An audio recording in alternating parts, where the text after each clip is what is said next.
গুরুমুখ পদ্ম বাক্য চিতেতে করিয়ায় গুরুমুখ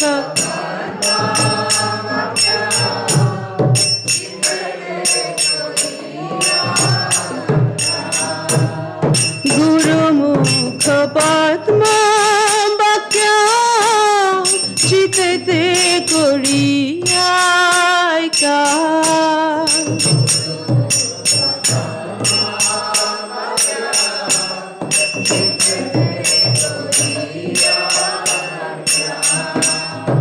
আর না করি মনে আশা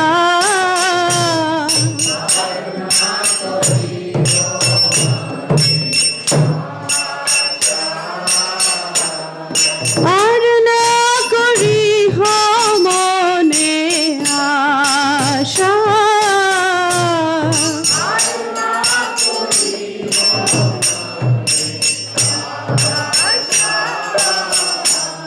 শ্রী গুরু চরণে রতি এই সেই উত্তম গতি শ্রী গুরু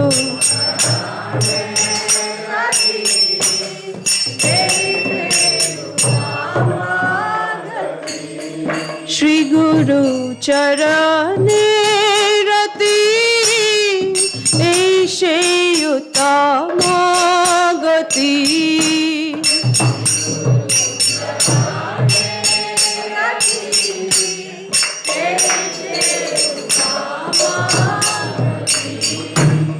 যে প্রসাদে পুরে সর্ব আশা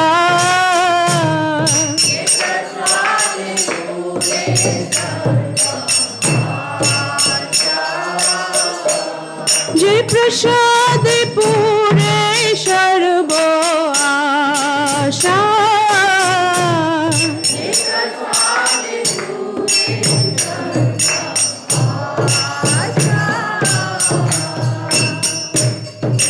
চক্ষুদান দিল যেই জন্মে জন্মে প্রভু সেই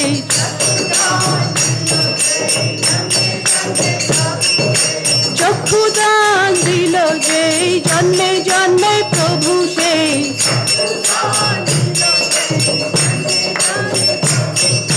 দিব্য জ্ঞান হৃদয় প্রকাশিত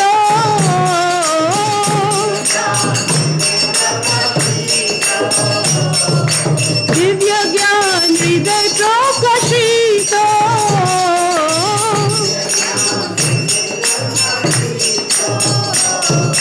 প্রেম ভক্তি যাহা হইতে অবিদ্য বিনাশ জাত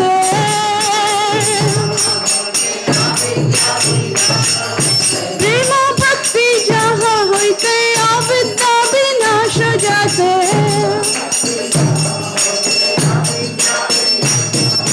বেদে গায় যাহার চরিত বেদে গায়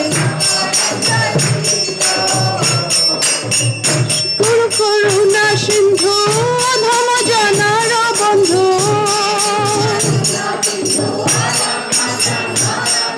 শ্রী গুরু করুণা সিন্ধু ধম জানার বন্ধু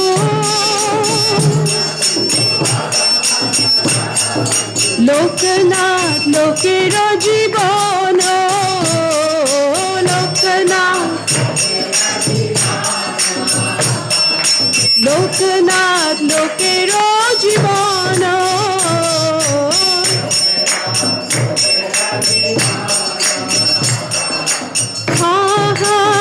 প্রভু করো দয়া দেহ মোরে পদ ছায়া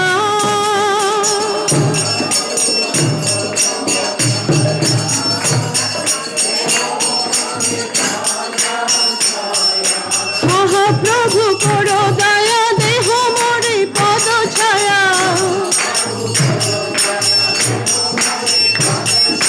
এবে যশ ঘোষ ত্রিভুবন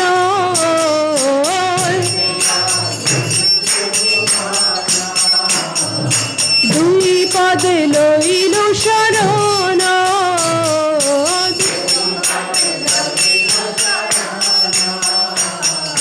প্রভুপাদ পতিত পাবন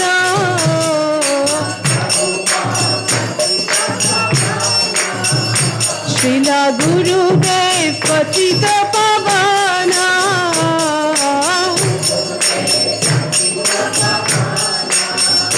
শ্রীলা প্রভুপদা জয় প্রভুপদা জয় প্রভুপদা জয় প্রভুপদা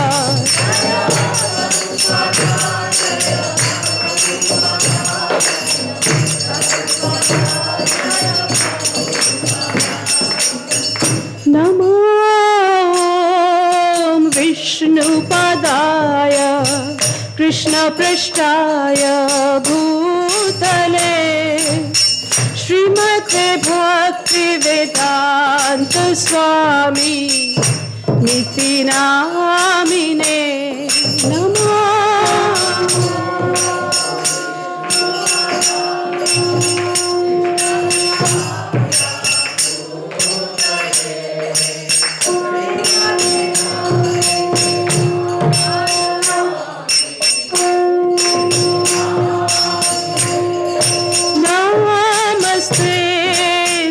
सरस्वती देवे गौरवाणी प्रचारिणे निर्विशेष शून्यवादी पाश्चात्य देशतारिणे नमस्ते सरस्वती देवे गौरवाणी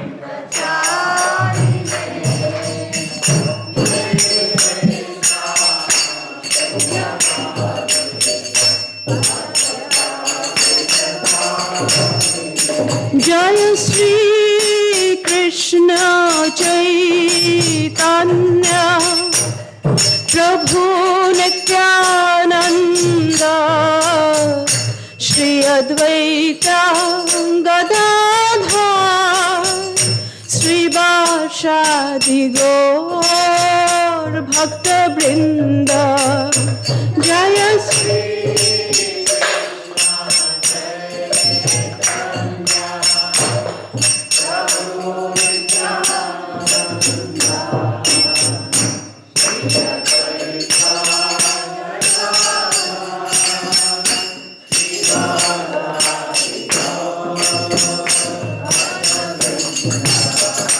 जय श्री कृष्ण चैतन्य प्रभु नित्यानंद श्री अद्वैत गदाधर श्रीवासादि गौर भक्तवृंद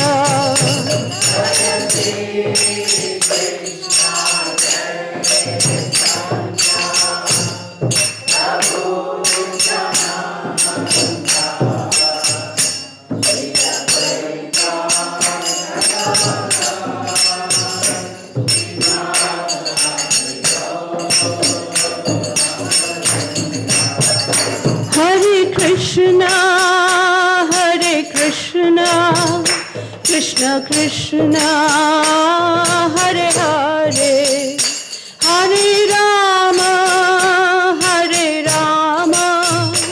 Ram Ram Hare Hare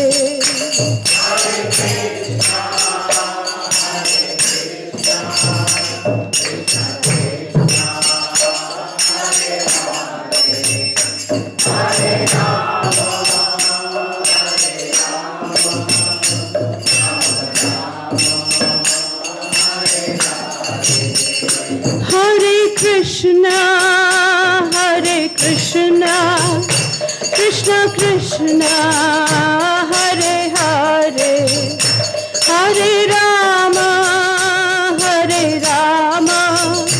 Ram Ram Hare Hare Hare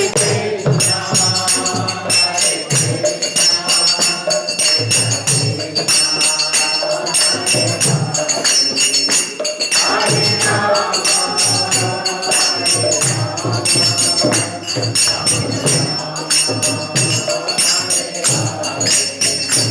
Hare Krishna,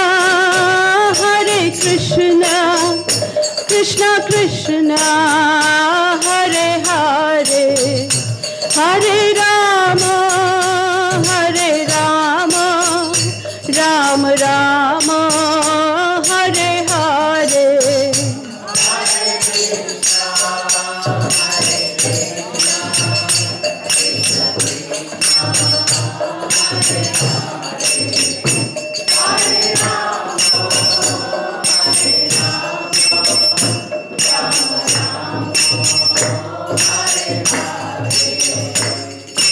Hare Krishna, Krishna Krishna, Hare Hare, Hare Ram, Ram Ram, Hare Hare.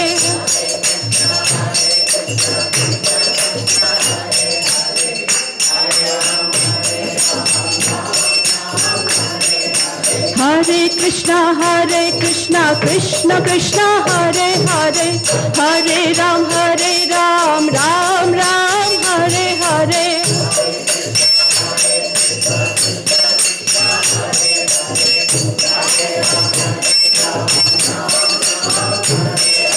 Hare Krishna, Krishna Krishna, Hare Hare, Hare Ram, Ram Ram, Hare Hare.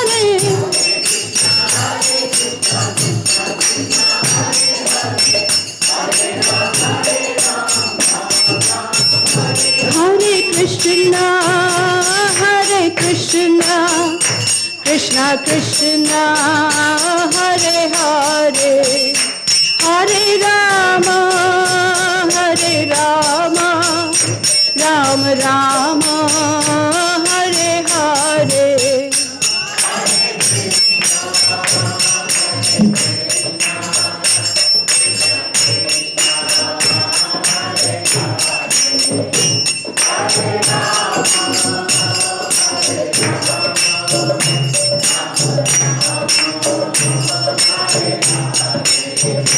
Jaya Radha, Sham Sundar Radha, Sham Sundar Radhe.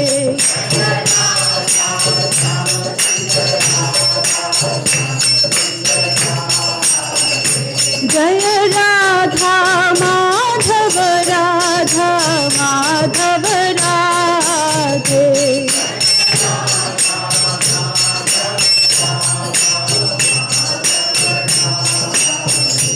Jaya Gauranitai, Jaya Gauranitai, Gauranitai, Jaya Gauranitai.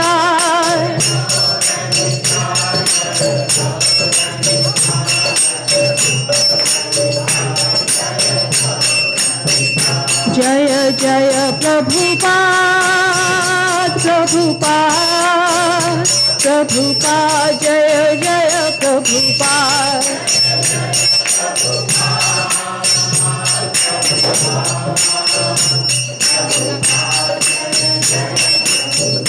Jaya Jaya Gurudev, Gurudev, Gurudev, Jaya Jaya Gurudev.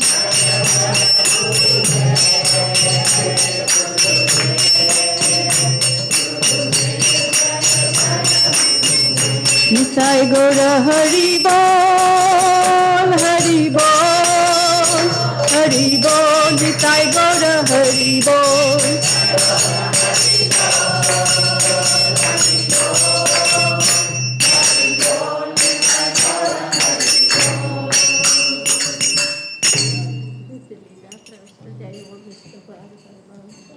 Parivrajacharya Ashtotar Shada is divine case. ऐसी भक्ति वेदांत स्वामी शिला प्रभुपाद की जय। नित्य लीला प्रविष्ट जय ओम विष्णुपाद परमहंस परिव्राजकाचार्य अष्टोत्तर शता। इस divine के श्री श्रीमद् भक्ति सिद्धांत सरस्वती गोस्वामी महाराज प्रभुपाद की जय। अनंत कोटि वैष्णव भक्त वृंद की जय। नामाचार्य हरिदास ठाकुर की जय। प्रेम से कहो श्री कृष्ण चैतन्य प्रभु नित्यानंद श्री अद्वैत गदाधर श्रीवासादि गौर भक्त वृंद की जय। ISKCON BBT founder Acharya Srila Prabhupada ki jai, Samaveda Bhakta Vrinda ki jai, Sri Sri Radha Krishna Gopa Gopinath Shyama Kund Radha Kund Giri Govardhan ki jai, Vrindavan Mathura Dham ki jai, Mayapur Navadip Dham ki jai, Ayodhya Puri Dham ki jai, Purushottama Kshetra Jagannath Puri Dham ki jai, Sri Sri Jagannath Baladev Subhadra Maharani ki jai, Ganga मई की जय, यमुना मई की जय, भक्ति देवी तुलसी महारानी की जय, their lordship Shri Shri Radha Shyam सुंदर राधा माधव राधा वृंदावन चंद्र सालग्राम जी लक्ष्मी हयग्रीव स्वामी गौरा नीताई पंचतत्व भगवान की जय, श्री श्री किशोर किशोर की जय. All glories to the assembled devotees, Hare Krishna. All glories to the assembled devotees, Hare Krishna. All glories to the assembled devotees, Hare Krishna. Sri Krishna Janmastami Mahamahotsav ki jai. Sri Krishna Janmastami Mahamahotsav ki jai. Sri Krishna Janmastami Mahamahotsav ki jai. All glories to the assembled devotees, Hare Krishna. All glories to assembled devotees, all glories to assembled devotees, all glories, all glories, all glories to Sri Guru and Gauranga Srila Prabhupada ki jai. Hare Krishna.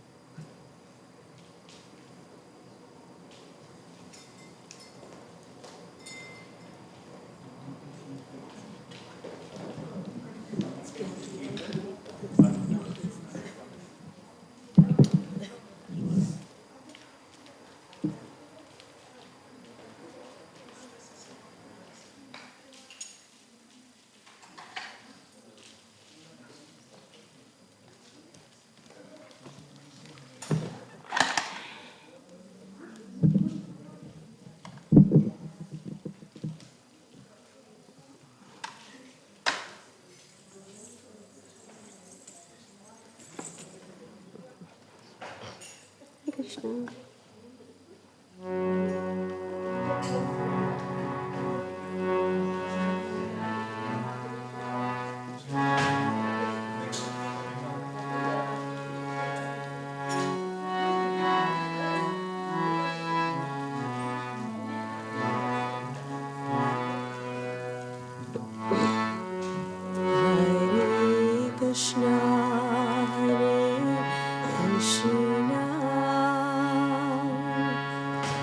Krishna Krishna Hare Hare Hare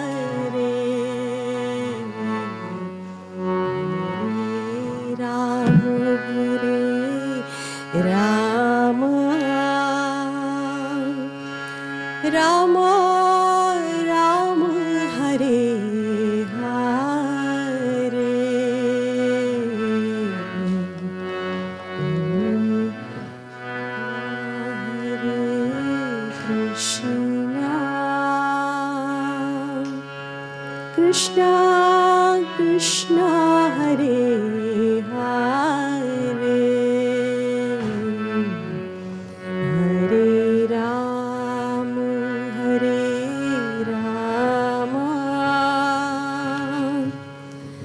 Ram Ram Hare Hare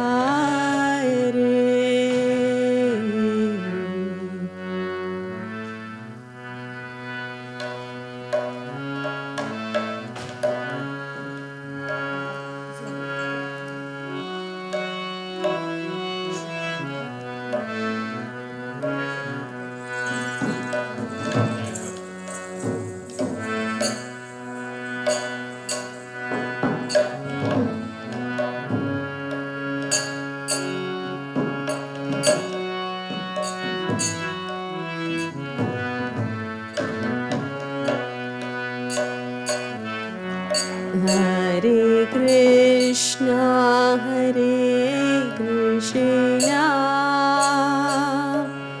Krishna Krishna Hare Hare Hare Ram Hare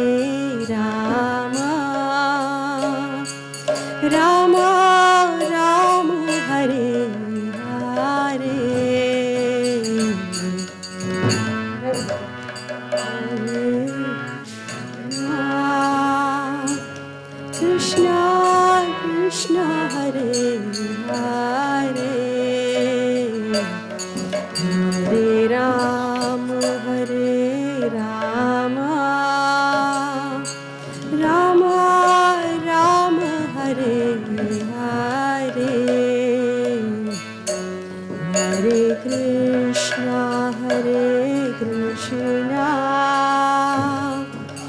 Krishna Krishna Hare Hare slowly Hare Rama Rama Rama Hare Hare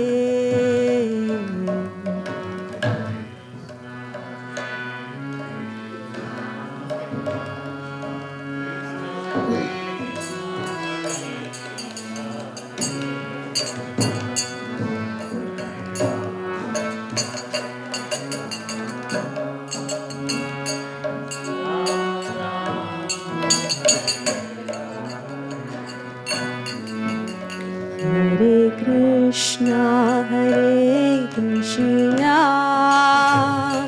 Krishna Krishna Hare Hare Hare Rama Rama Rama Hare Hare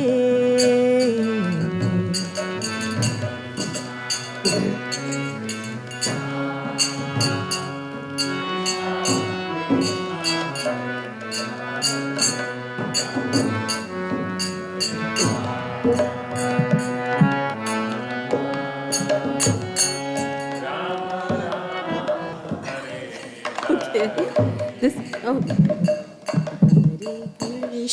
Hare Krishna Krishna Krishna Hare Hare Hare Rama Rama Rama Hare Hare Hare Krishna Krishna Krishna Hare Hare Hare Rama Rama Rama okay. Hare Krishna Krishna Krishna Hare Hare Hare Rama Rama Rama Hare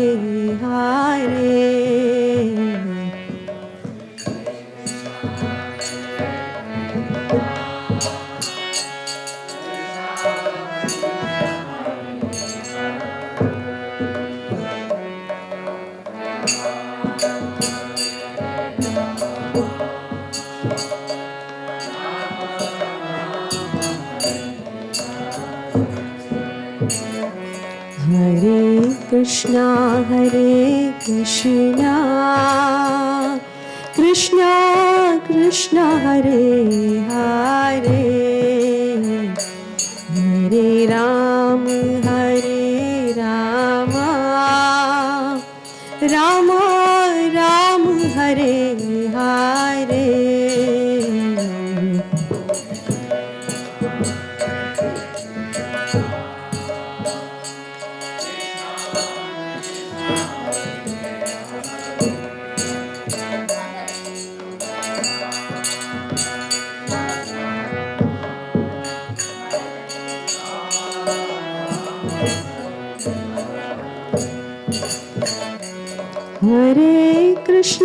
Hare Krishna Krishna Krishna Hare Hare Hare Rama Rama Rama Hare Hare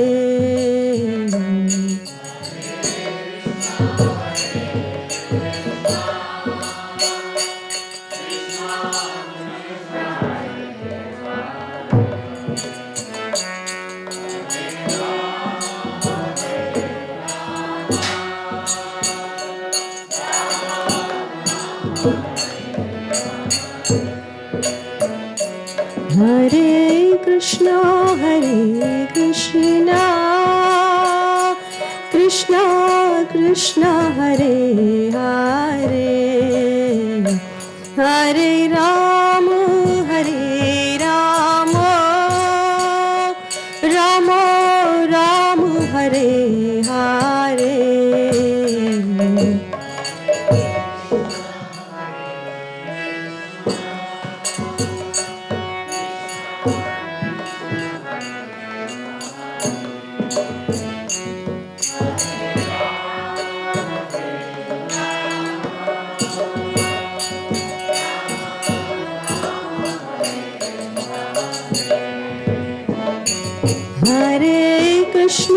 Hare Krishna Krishna Krishna Hare Hare Hare Rama Rama Rama Hare Hare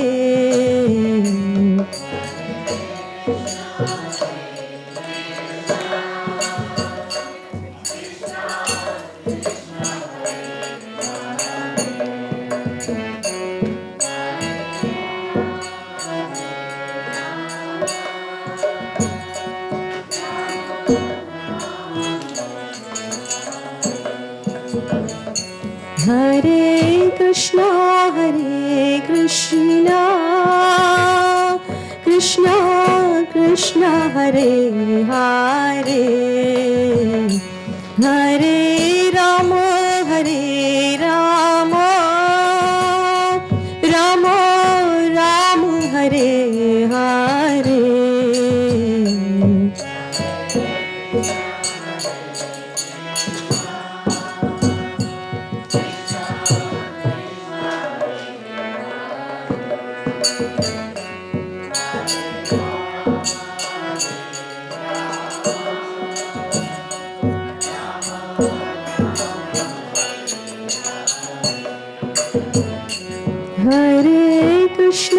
Hare Krishna Krishna Krishna Hare Hare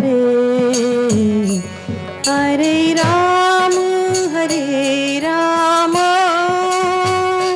Rama Rama Hare Hare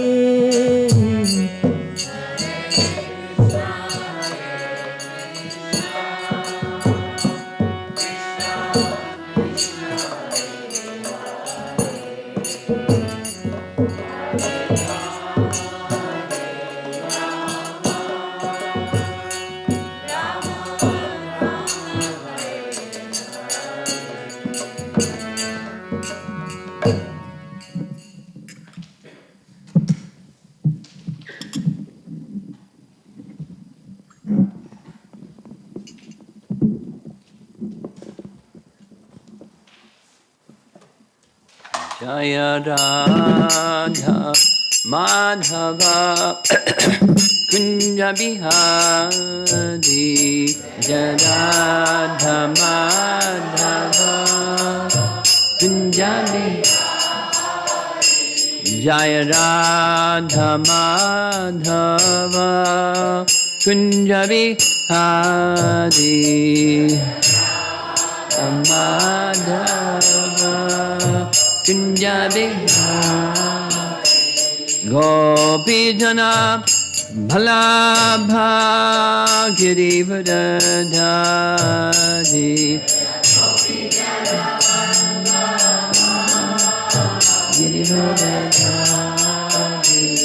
Gopi Jana Bhalabha Girivardhari Gopi Jana Bhalabha Girivardhari Yasodhanandana Brajajanaranjana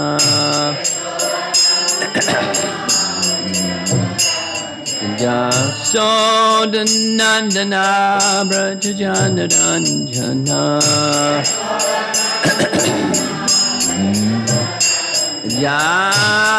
Yamunatira Bhanachadi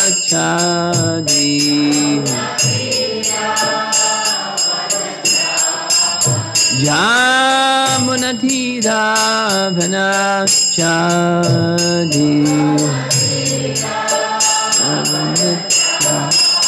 Jaya Radha Madhava Kunjabihadi Madhava Kunjabihadi Jaya Radha Madhava Kunjabihadi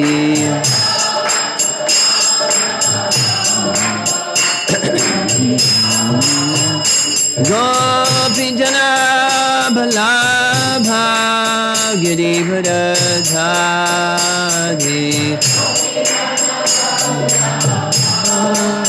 Girivardhari Gopijana Balabha Girivardhari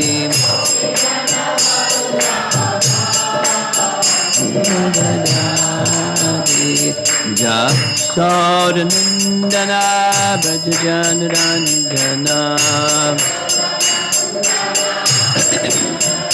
Jasodanandana Brajajanarandana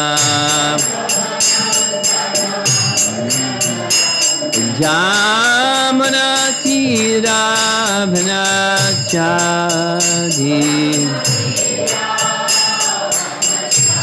Jamunatira Vanachadi Jaya Radha Madhava Kunjabihadi Madhava Kunjabihadi Jaya Radha Madhava Kunjabihadi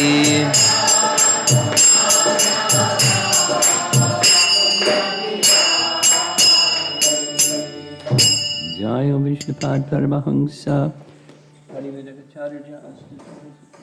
Srimad His Divine Grace Sri Bhaktivedanta Swami Sri Prabhupada Ki Gaur Premanandi Shri Krishna Janmastami Ki Jai.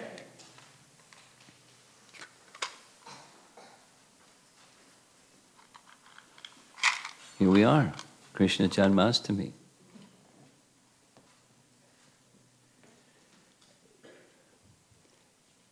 I didn't really anticipate this kind of audience. I anticipated a bit of a newer kind of audience, so that what I've prepared is for a newer kind of audience.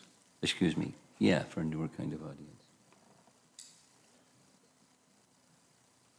Although most of you have been around for a while, quite a while.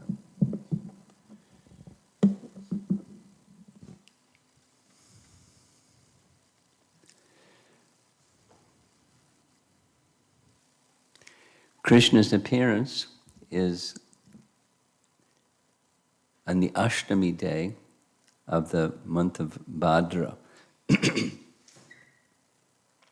just 8 days after Balaram appears.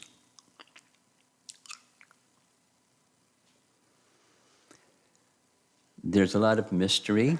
There's some very simple things about Krishna's appearance, and there's a lot of mystery about Krishna's appearance and his activities and his transcendental way of doing everything. So much of what we were accustomed to hearing about Krishna Janmastami is straight from Srimad Bhagavatam. And that's largely what I'll be discussing. However, there are some additional features of Krishna Janmastami that are not directly expressed in Srimad Bhagavatam. We'll touch on some of those also.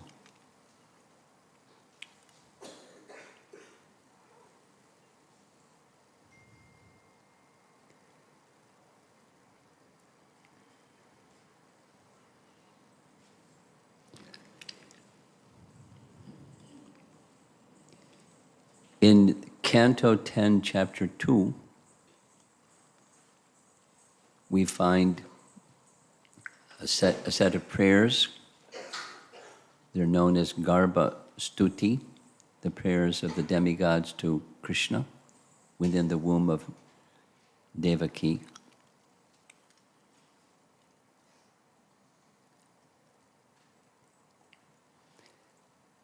There's other sections of that. The earlier section is what's leading up to Kamsa's contemplations when he hears the voice from the sky and all those things. But the demigods, headed by Lord Brahma and others, are expressing their appreciation for Krishna's fulfilling his promise. That's where the first prayer is. He's true to his word, because he indicated to them Vishnu at the shore of the Milk Ocean, committed to them or responded to their request that he appear and protect. So he fulfills his word. He's true to his vow. Krishna makes other vows. One of those vows is that those who surrender unto him, he'll deliver them from their circumstances of life. So Krishna is true to his vow. And many other things describing the essence of transcendence, so as to not make the mistake of thinking that Krishna is one of us. They're clear. And those who read, it's nice on Janmastami Day, even if you just go through and read the verses from Canto 10, Chapter 2, it's a nice picture of the demigod's appreciation of Krishna Tattva.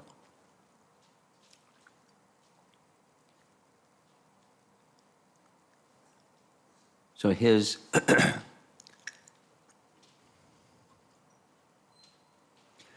we always see Krishna with a flute. At least Krishna in Vrindavan. He sometimes has flutes other places too, but he has his flute in Vrindavan.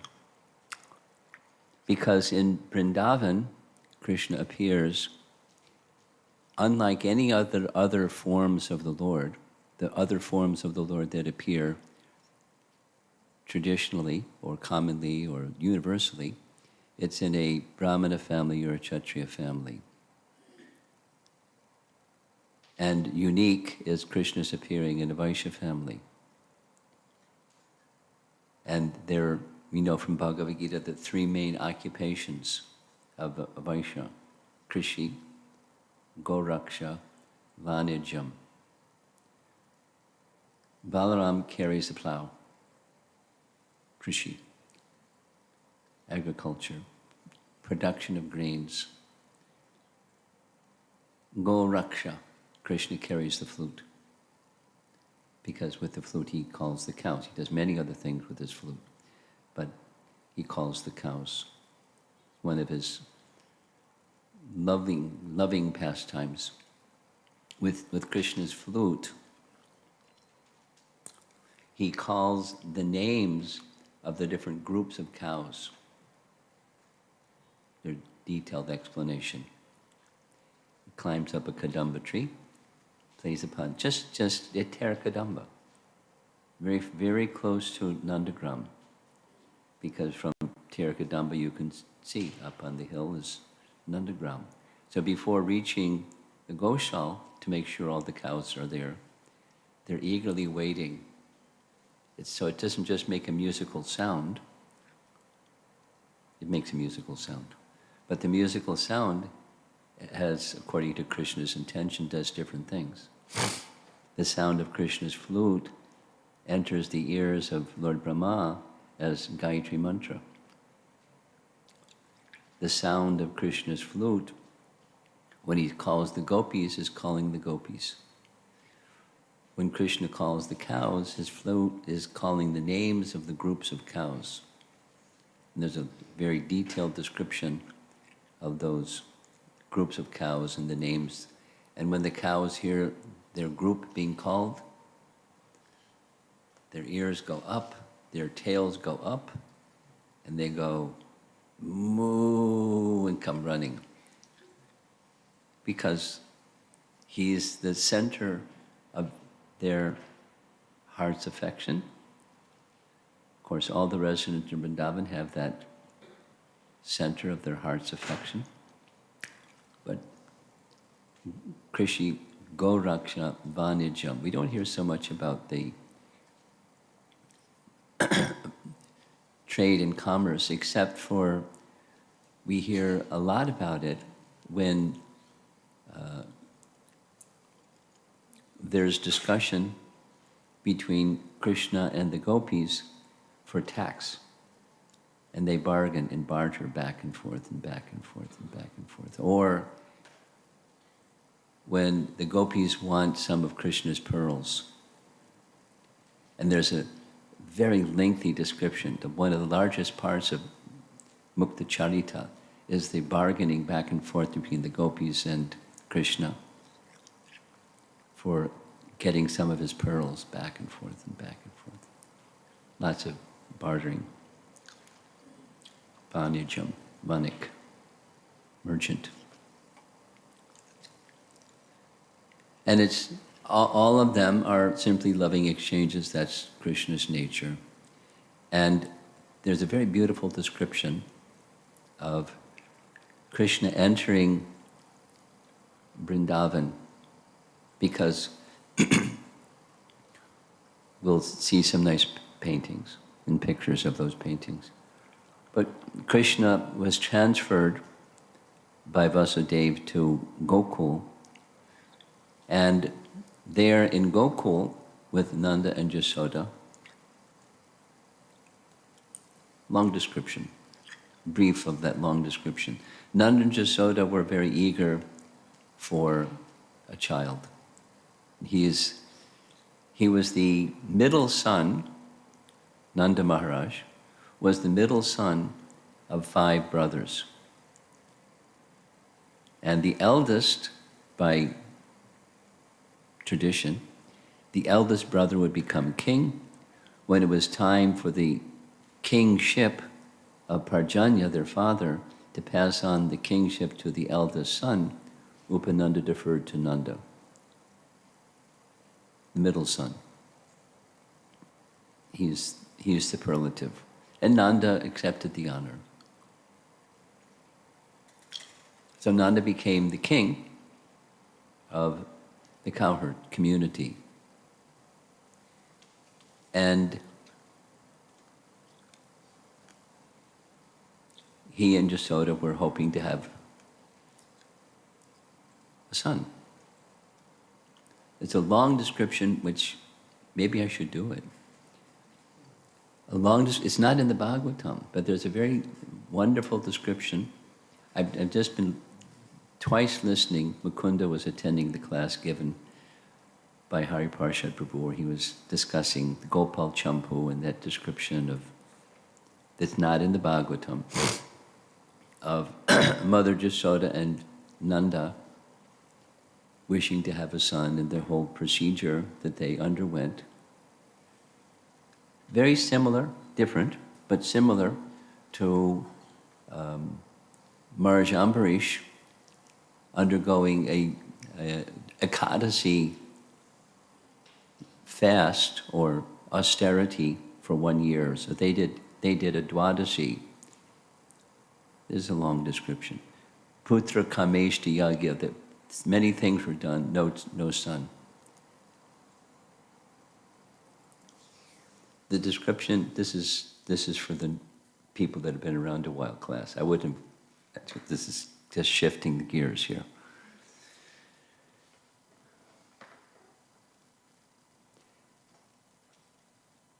Nanda was having a vision. He didn't want a Putra Kameshti son. A Putra Kameshti procedure, similar to what Dasrath underwent. But there were some other parts in the Ramayana as well. But so he wanted a Vishnu ritual. So Jasoda recommended, and he was very happy, and they did this. Doesn't give the description of what that was, what the Dwadasi Vrata Rupa, what that was. This is from Gopal Champu. But they underwent that austerity, and in course of time, very similar to what we hear of Nanda, Vasudeva and Devaki, Krishna appeared in the mind of Nanda. And Yashoda, because they both were having this vision of form, a Narayana form. Narayana informed them, don't worry, very soon I'll appear, and he appeared in their mind. And then two, Yogamaya appeared in the womb of Yashoda. We don't find this in the Bhagavatam, but it's in Gopal Champu. And Krishna then took shelter also in the womb of Yashoda, so twins. We don't hear that in the Bhagavatam. But this is a different group, so I can do it. And so when the time came, Yashoda gave birth to twins. So we'll get there. I'm going to go now to what Srimad Bhagavatam says. So Krishna is the Supreme Personality of Godhead, same as this Garbha Stuti prayers and so many other places in the Bhagavatam indicate. So many places where Krishna is the Supreme Personality of Godhead. And he appears in this Vaishya mood with certain paraphernalia commonly described, his peacock feather, of course, and his pitambar, dhoti, and so many things, the paraphernalia of Krishna in Vrindavan. So many beautiful paintings of scenes of Krishna in Vrindavan, in different ages and stages, and there's a very beautiful evening painting with the full moon, of course, in the background. So let us start hearing Srimad Bhagavatam's narration by offering our respects to Prabhupada. And those of you that have been to Vrindavan will go before the deities in Vrindavan, starting with Shri Shri Gaur Nitai, and offer our respects to them, and Krishna Balaram in the center altar, and of course Shyama Sundar and Srimati Radharani. So the Bhagavatam narration begins with earth personified approaching the demigods with an appeal to get relief from the oppressive existence of demoniac kings on the surface of the earth. The demigods went to Lord Brahma. Lord Brahma knew what to do. Lord Brahma went with the demigods to the shore of the Milk Ocean. You know it's the Milk Ocean because there are some fish over there. And within the Milk Ocean, there's an island, a white island, Svetadweep.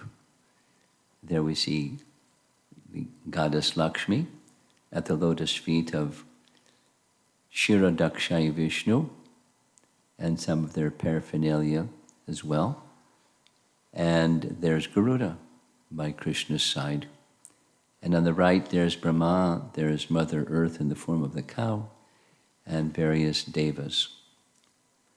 And they offered prayers to Lord Vishnu. Specifically mentioned, they offered the Purusha Sukta prayers And hearing those prayers, the personality of Godhead, Lord Vishnu, responded to Lord Brahma in such a manner that Brahma could understand, and he was asked to convey the message to the other demigods. The message to the other demigods was that very soon I will appear on earth, and before I appear on earth, you should manifest yourselves in such a way that you can assist me. You can partake in my pastimes. So, expansions of the demigods, sometimes it's described, vibhuti expansions of the demigods, they appeared on earth to assist Krishna in his pastimes in various capacities. So time passed, Krishna has given his promise, the demigods are taking their birth, and in course of time, there was an arrangement of the mother and father, Vasudeva, married 7 sisters. The senior-most of those 7 sisters was Devaki, and at the time of their marriage, as was the custom, the new wife, was brought to the home of the husband, Vasudeva. And the person who was given the honor of driving the chariot of Devaki and Vasudeva was, the statement is that Kamsa and Devaki were brother and sister. They weren't exactly brother and sister. They were cousins, but consistently identified, even in Kamsa's own words, his sister. So, cousin, sister, was the chariot driver to take Devaki to Vasudeva's home, along with the other 6 sisters. And in the course of their travel from where the marriage occurred to Vasudeva's home, we know he heard this voice from the sky. Who is that voice from the sky, anyways? When the voice from the sky, it's generally attributed to the demigods. So why did the demigods tip off Kamsa that, the 8th child of Devaki is going to kill you? But that's what they did, because it was to enhance the pastime. So he heard the voice from the sky, and as the painting shows, cruel Kamsa immediately with one hand grabbed the hair of Devaki, with the other hand he raised his sword and was ready to chop off his sister's head. Vasudeva, very diplomatic, very qualified, gave different reasons, and finally the explanation that pacified Kamsa was that Vasudeva would give every one of the children that were born for him, and he could do with them whatever he liked. Don't kill your sister, that wouldn't be nice. People wouldn't like you. Your reputation would be ruined if you killed your sister on her wedding day. One of Vasudeva's names is Anakundundubi. And the name Anakundundubi means when he was born, there was musical instruments sounding in all directions, proclaiming a great personality is just born, because it was known that Anakundundubi was always truthful. That was his mark, as one of his primary characteristics. So when Vasudeva gave his word to Kamsa, Kamsa accepted it. Now he just heard this voice from the sky. Vasudeva promised, I'll give each of the children, don't kill your sister.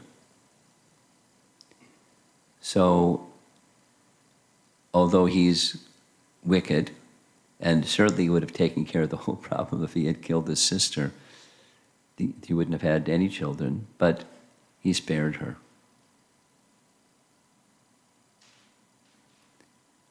And there's some detail that's not in the Bhagavatam, but from time to time, trusting the word of Vasudeva, when the first child of Vasudeva and Devaki was born, Vasudeva, keeping his word, came and presented the child to Kamsa. And Kamsa was very, very much appreciative of the honesty and integrity of Vasudeva and said, "You keep the child. It's the 8th child, not the first child, so you keep." But the ministers of Kamsa advised otherwise. Who knows? Don't take any chances. Kill the child. And so he killed the child. And he then under their counsel, he put them in his prison. So one after the next, the first 6 children, as we know, that were born were given to Kamsa, who raised the child up in the air and smashed the newborn child on a rock in the prison. Finished. And then the 7th child was advised by Krishna. Now here's where there's a detail that's in the Bhagavatam that's a little different from what's in Gopal Champu. Gopal Champu doesn't indicate that the child of Devaki was Balaram. Bhagavatam indicates it's Balaram. I'm saying this for Mukunda's sake particularly because he attended the class. There are other places where Jiva Goswami, who is the author of Gopal Champu, explains that the child that was in the womb of Devaki was a Purusha expansion. Purusha expansion. A Purusha expansion of the Sankarshan.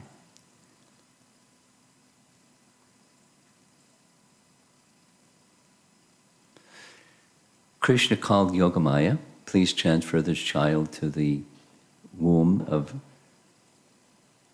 Rohini."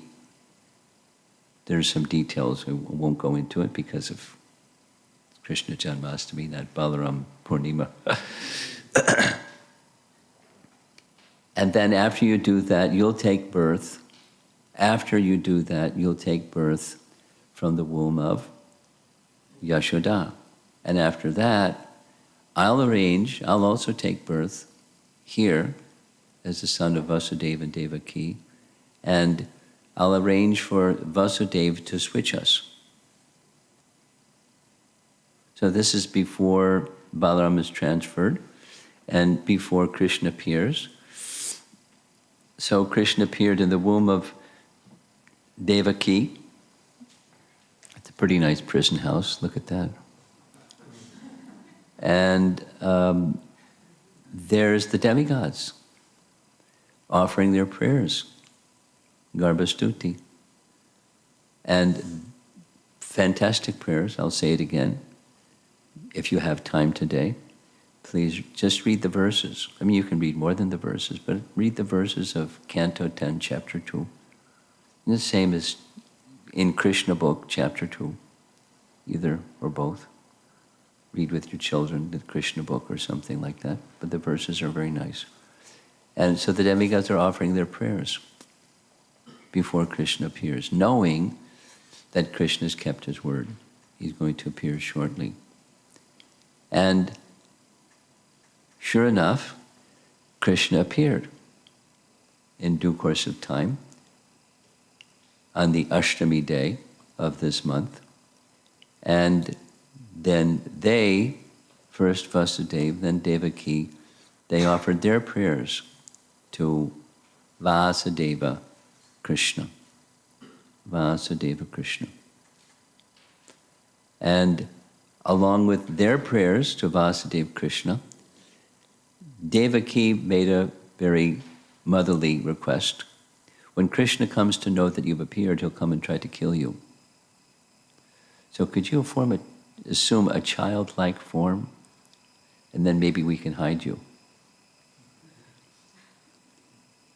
As if Vasudeva Krishna needs help. But it's their affection. So Krishna assumed a childlike form, but he indicated, because Kamsa is unpredictable, take me out of this prison house to the other side of the river Jamuna and place me in the care of Nanda and Jasoda.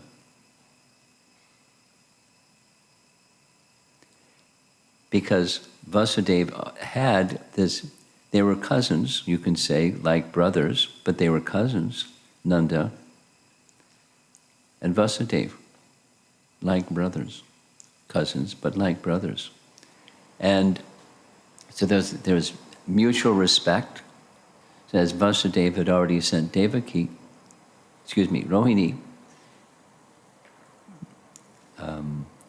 he was very happy to take his child, to protect the child, the 8th child of Devaki, from wicked Kamsa. And Krishna said, don't worry, the chains that are around your body, they'll fall off. And don't worry, the guards will fall asleep. And don't worry, the prison door will be unlocked. Everything's going to be okay. So, sure enough, just as Krishna said, the guards were fast asleep. This is a little different looking jail cell than the other picture. And there's Nanda carefully holding the newborn. So it's just newborn. Those of you that have children, newborn, just newborn within minutes or an hour. And off he goes with the guards fast asleep, the chains falling on the ground, the door swinging wide open, and it's midnight, and it's a storm. So there wasn't even the light of the moon and the stars. But that was okay because Krishna is effulgent, and he could see in the dark. And crossing over the river Jamuna, Krishna was protected by an Antashish. Krishna's got some nice hair and a peacock feather already, but that's okay. So a celebrated passage of Krishna on the other side of the river Jamuna. And this looks pretty mild, this looks pretty rough. But in any case, there's some description. I've heard this, like, I think it was the first year that I was a Hare Krishna devotee. It's not in the Bhagavatam, but our acharyas described Krishna slipped from his hand. And Nanda panicked. And that there's a reason.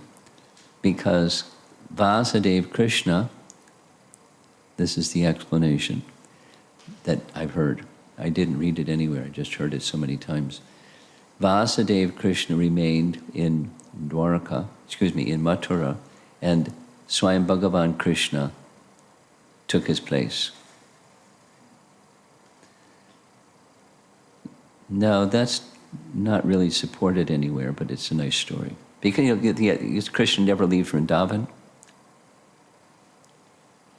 So Vasudeva Krishna stayed in Mathura. That's not consistent with what's in Gopal Champu.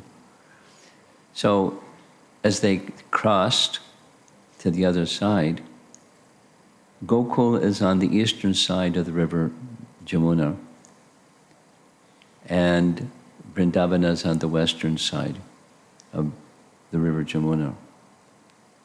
So once they made their way to the house of Nanda and Jasoda, sure enough,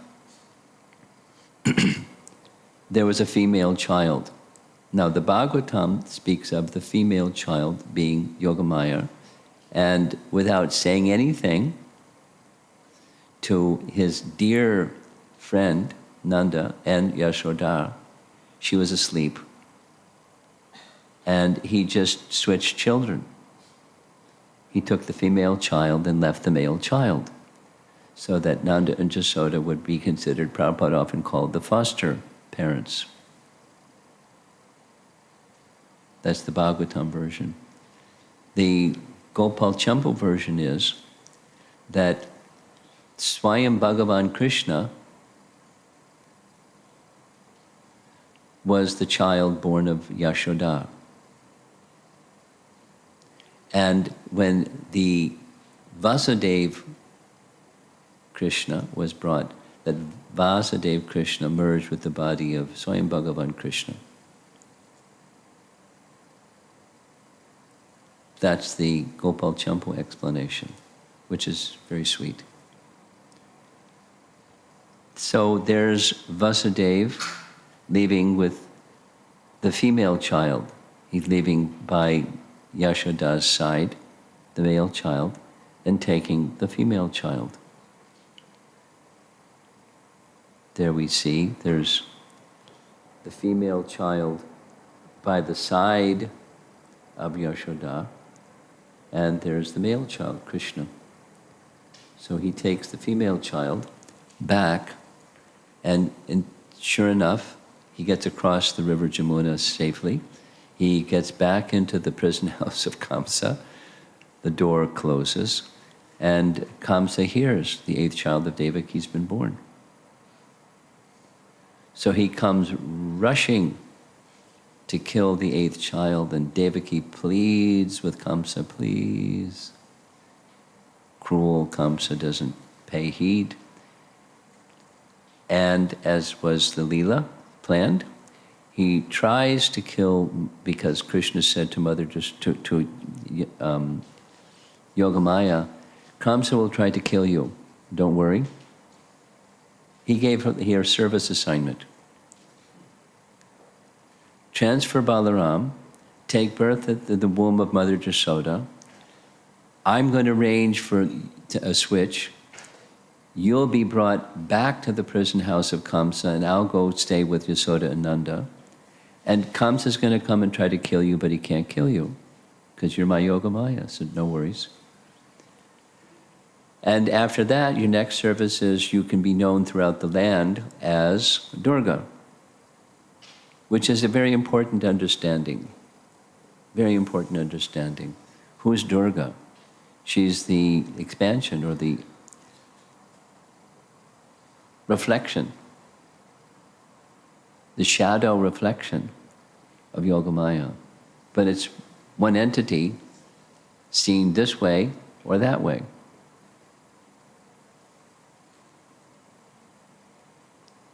Correct? Like Prabhupada gives the example of electricity. The electrician can make the electricity do this or do that, but it's one energy. It's electricity. Similarly, Krishna's potencies can work this way or that way, and they work this way or that way according to one's regard for Krishna. And if one has proper regard for Krishna, then the energy will work this way. And if it doesn't have a proper regard for Krishna, it will work that way. So, sure enough, when Kamsa came into the prison house and tried to kill the female child, she slipped from his hand, flew into the sky with her many arms, and laughed at Kamsa, saying so many things. The child that is going to kill you has already been born. You will not be able to kill me, and your days are numbered. You're going to meet your demise very soon.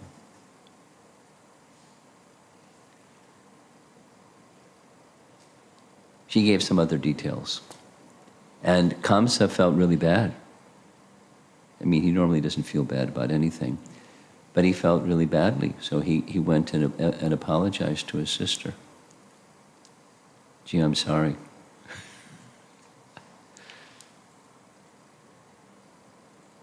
Because, so from that point, from the point of hearing the voice from the sky until his end, he was absorbed in thought of Krishna. Of course, in a negative way, but absorbed in thought of Krishna. So he was negatively Krishna conscious. There's a nice description in the 7th canto where Narada Muni explains the kind of meditation that Shishupal and Kamsa had by both hatred and fear made them very Krishna conscious. Not recommended, but thinking of Krishna is beneficial. So Kamsa got some benefit by thinking of Krishna. And the very next day, there was a big festival, which we're going to be observing tomorrow. Nandotsava, the festival of Nanda Maharaj, honoring the birth of Krishna. It's the same day that Srila Prabhupada appeared, Nandotsava. So a big abhishek and big ceremony, big festival, Brahmins coming to receive gifts from Nanda Maharaj, who distributed so many cows and so many things, so many valuables to the Brahmanas. And then each year, big festival on Krishna's appearance day. You see Balaram, he looks a little older than a newborn child.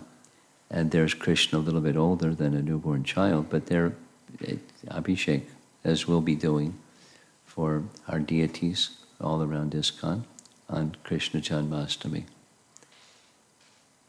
Now the birth ceremony, the name-giving ceremony, was performed by Gargamuni on the occasion of Nanda Maharaj going to pay his annual taxes, very discreetly, because Vasudeva knew that Nanda's child was his child, but he didn't disclose it. I mean, it's how could he do this? It's a puzzle. How could he take his own child, place it in the care of Nanda, and not tell him? And then take the female child, with knowing that Kamsa would try to kill the female child. Isn't it puzzling? How could he do that? How is his conscience? Because he's on a kundundubi, he's the truthful person, and how can he not disclose the truth to his dear brother, cousin brother, Nanda? But he didn't tell him. In part, he knew Krishna is the personality of God, so he knows that Krishna is the personality of God and who can harm him. So if he's thinking who can harm him, why is he taking him across the river Jordan? Because Krishna indicated, take me over there. So, the moods of love are indicate the devotees of the Lord, elevated devotees of the Lord, just follow the indication of Krishna. That's how I can understand it. Krishna is the director of his own activities, and therefore he's also the director of his devotees, who do as Krishna indicates. Otherwise, it's quite unreasonable. Hard to just comprehend from a material point of view. A moralistic person isn't going to do something like this, unless their heart is moved by the personality of Godhead, who they're totally devoted to. So in any case, that Nanda and Vasudeva are having their exchanges. And he's guarding the loving sentiment of Nanda Maharaj, because Nanda Maharaj doesn't see Krishna as the personality of Godhead. So he doesn't disturb the loving sentiment of Nanda. But he recommends that the name-giving ceremony be performed by Gargamuni. So Gargamuni is this super astrologer person who was called upon by the royal family to do services like this. But being discriminating, Gargamuni decided better to not do this in a public place, because ceremonies like this are nice, but let's do it in a private way, because Kamsa may get nervous and get wind of this. And so they went to a cowshed. That's why we see in the painting there's cows in the background. And did the name-giving ceremony along with the other rituals. He gave names to Krishna and Balaram.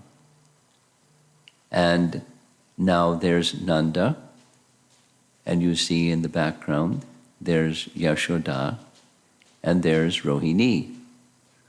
So Rohini's son was given his name, and Krishna was given Krishna's name. And then the childhood pastimes of Krishna unfold. Now I started to mention, I got distracted. Krishna remained in Gokula for, according to Vishwanath Chakravarti Thakur, 3 years, 4 months. And at the end of those 3 years, 4 months, there had been a number of disturbances where demons had come to try to kill Krishna, sent by Kamsa. And so Upananda, the elder brother, called an elders' conference. And they got together, and Upananda made the suggestion, let's leave Gokul. Too many disturbances. And our children, didn't specify Krishna, but our children should be protected better than this. Let's go to a place where there's less disturbance. And let's go to a place where there's fresh grass, because the cows for 3 years, 4 months have eaten a lot of the grass. And Vrindavan is such a nice place, and gave his reasons why Vrindavan should be the place to go. And everyone agreed. And a celebrated circumstance happened where those of you who have moved from one house to another house know how long it takes.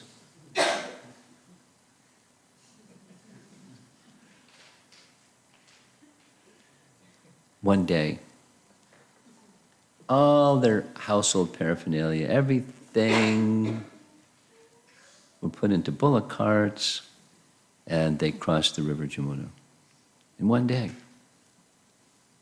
They had houses, they had paraphernalia, they had stuff. One day. This simple village life. A very nice description I like so much from our acharyas, specifically that journey where Krishna and Balaram were babbling like little children will babble. And Krishna was asking, because there was a cart specifically for Jasoda and Rohini, and their 2 boys. And Krishna was asking, what's this and what's that? And she would give an answer, and then he would laugh. Just like little children. Just to give delight to the heart of their mothers. When Krishna reached Vrindavan, it's said several times that they moved their bullock carts into a kind of a semicircle with the river Jamuna on one side and the carts kind of round around for protection from whatever the purposes were. And Krishna was immediately running.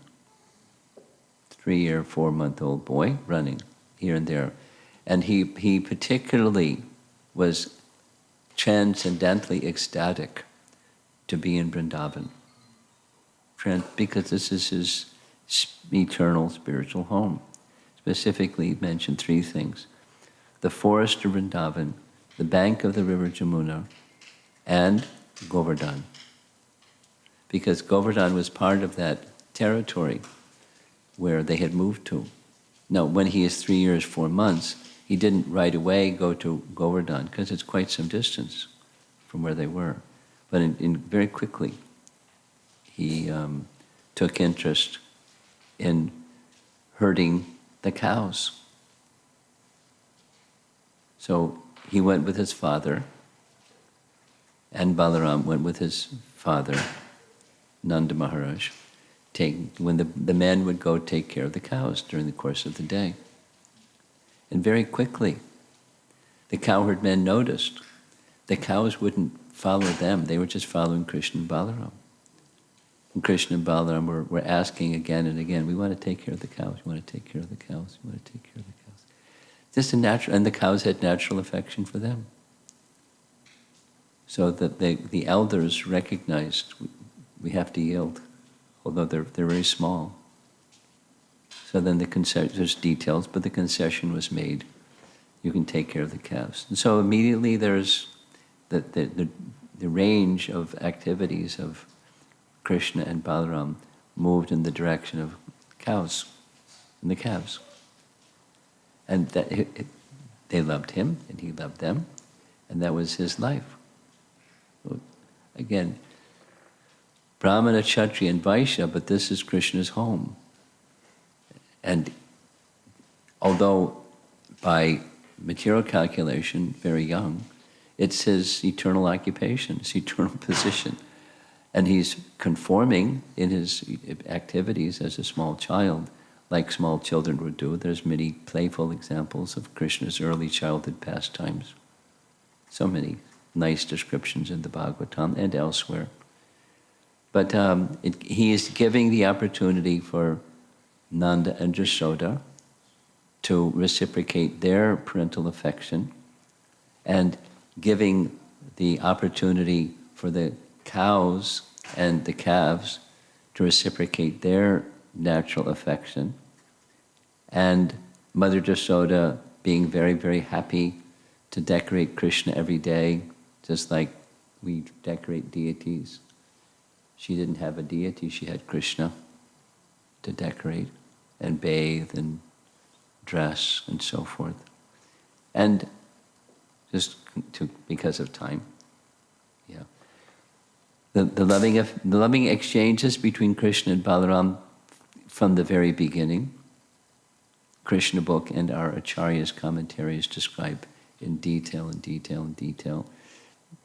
Throughout their lives, their in natural loving affection for one another, very special.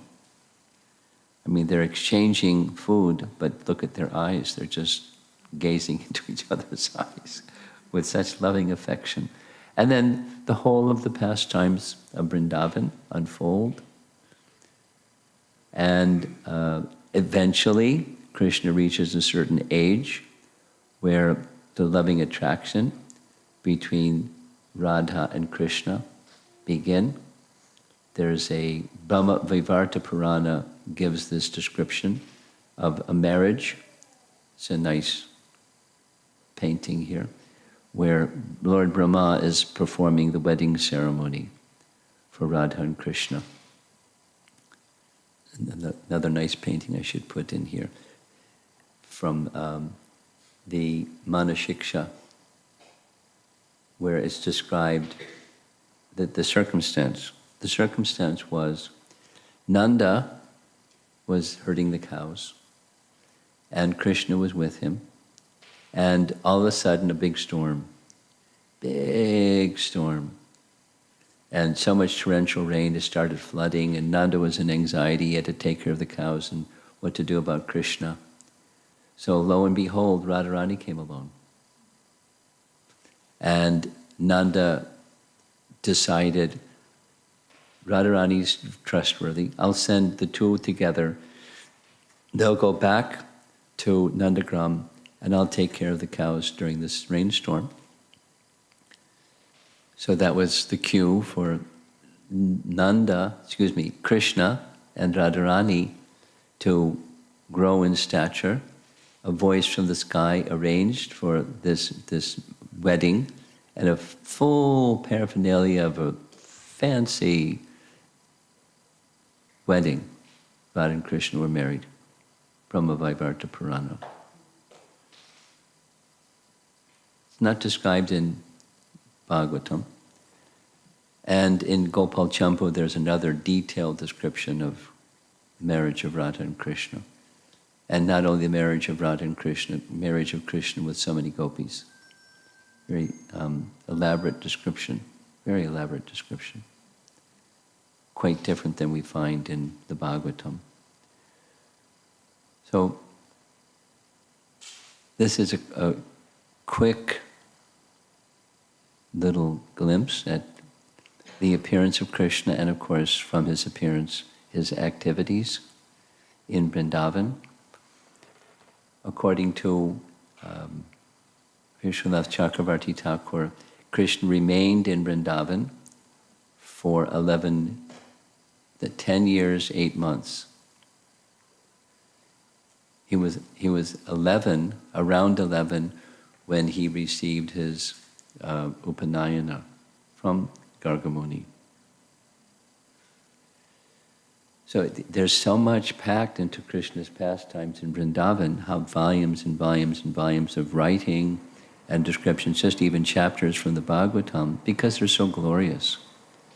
This is this Swayam Bhagavan Krishna.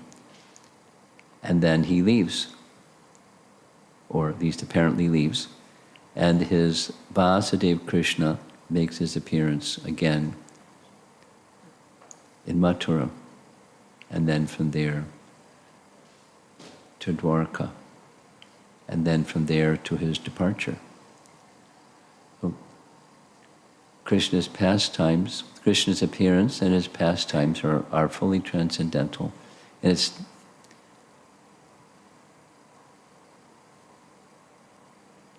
nice to remember them.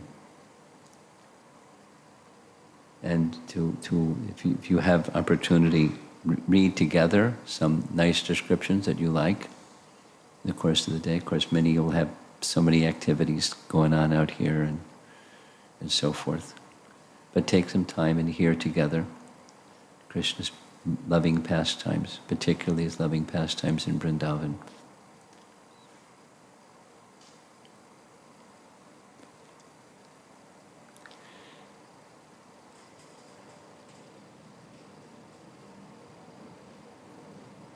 We've been going for an hour.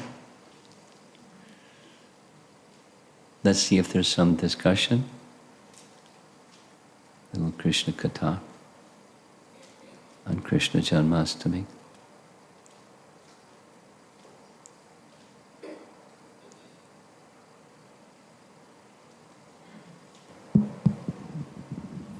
I was just wondering what happened to the female child after Durga Devi appeared.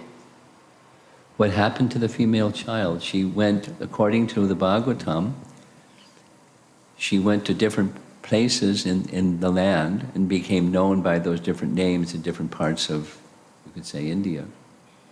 So she resided in those different places and was worshipped and understood by those local people, by those local names. That's what happened to her. So she's not Subhadra Maharani then? Nice try.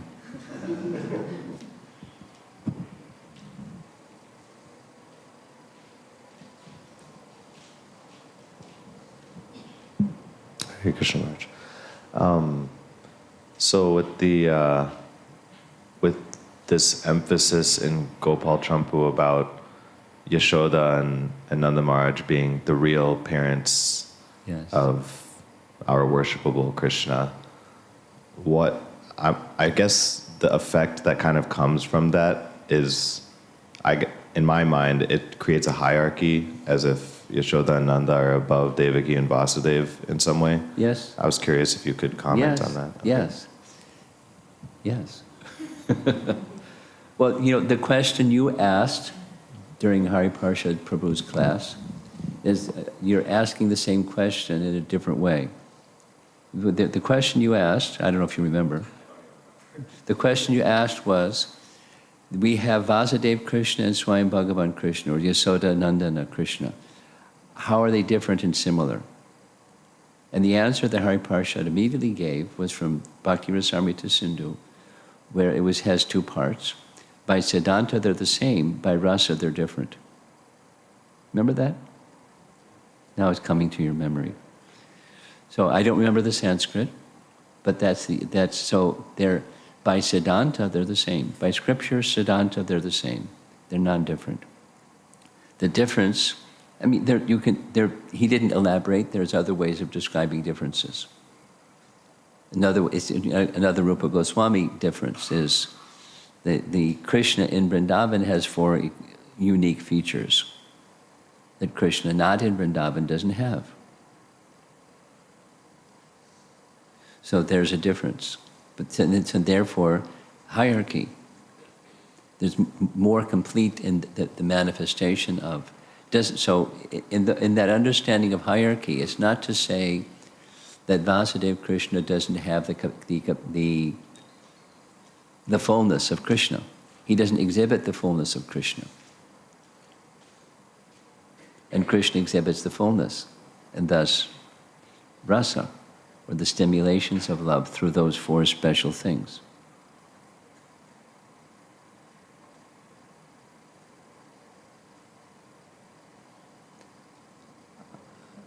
During the day today, I'll go back and listen carefully and identify the verse from Bhakti Rasamrita Sindhu, and I'll forward it to you. The Rupa Goswami's, the reference that he gave, that did likeness and difference. So yes, hierarchy. And so that's Krishna's hierarchy, then Vasudeva and Devaki. There's elaborate description of this by our acharyas. The very, very special position. There's all kinds of hierarchy. There's hierarchies amongst the cowherd boys. There's hierarchies amongst the gopis. There's hierarchies amongst Vasudeva and Devaki and Yasoda and Nanda. They're expansions. They're eternal, but they're also expansions. And the fullness is and the fullness has to do with the intimacy of their love. They exchanged a kind of love with Krishna that was not experienced by Vasudeva and Devaki.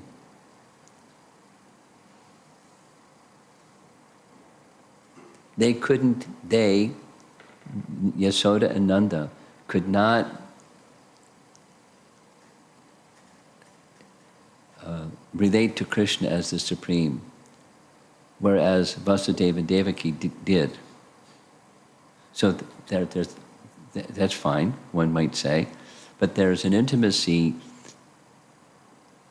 that's checked by seeing divinity. So that's rasa, and thus comparative superlative.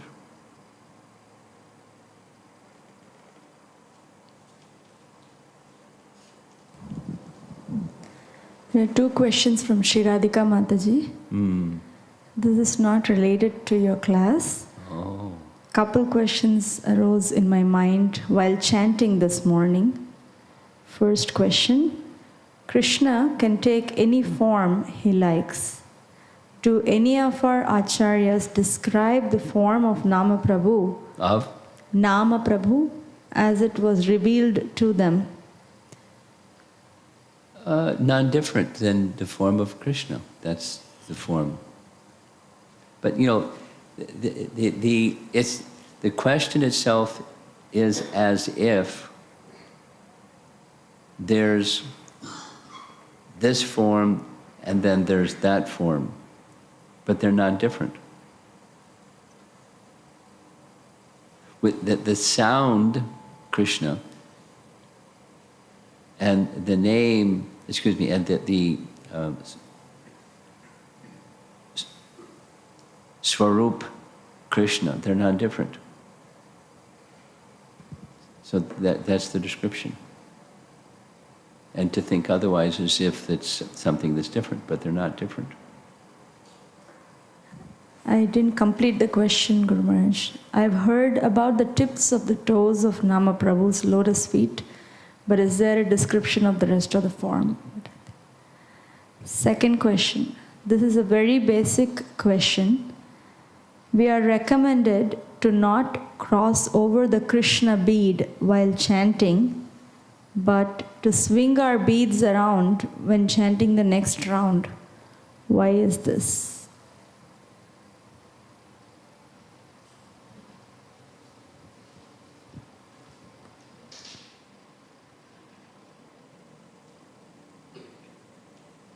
First of all, the rule, don't cross the Krishna bead, I don't know where that is in Scripture. It's conventional, but I don't know where that is in Scripture. So is there really such a rule? And what's the basis of such a rule, if there is such a rule? Doesn't mean we don't honor what we've heard, since the beginning. I don't know what's the scriptural foundation for it, and nor the reason behind the scripture, if there is. In other words,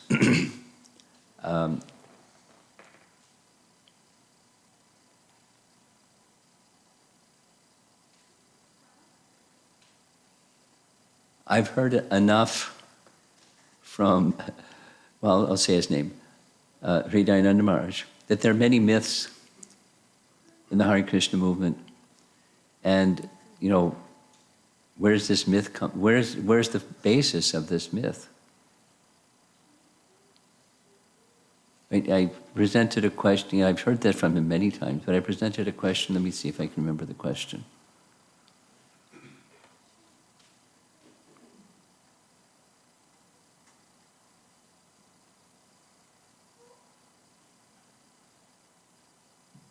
The question had to do with, the question had to do with some scriptural reference indicating that there are, when you go to the hellish planets, you don't get a body, you're in a subtle body.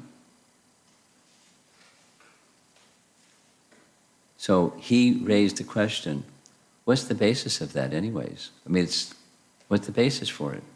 The people have that idea. There's a verse, so they research, there's a verse that can be read that way, but there's other verses that say that actually one is awarded a subtle body.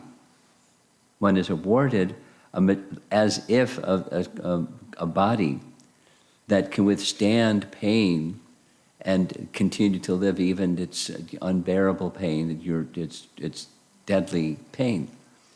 One is given a body in the hellish planets. There's no mother and father, so it's a detail. So his point was, where's this myth anyways? What's the basis of this myth? So when detailed questions come up, he's one of the persons I go to, because he's very particular. You don't say things without scriptural authority behind it. So back to her question, don't cross the head bead, the Krishna bead. Where's the scriptural authority for that? I mean, maybe there is, somewhere. Now, her question, after saying, I'm just dwelling on, we hear, da-da-da-da-da. So I'm questioning what's the basis of that. So now the last part of her question was?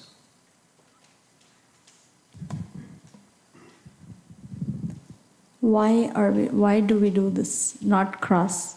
Yeah. Ask the people who say it. Maybe there is an answer. I don't know the scriptural basis or the reason behind the scriptural basis, if there is one. Is there anything else?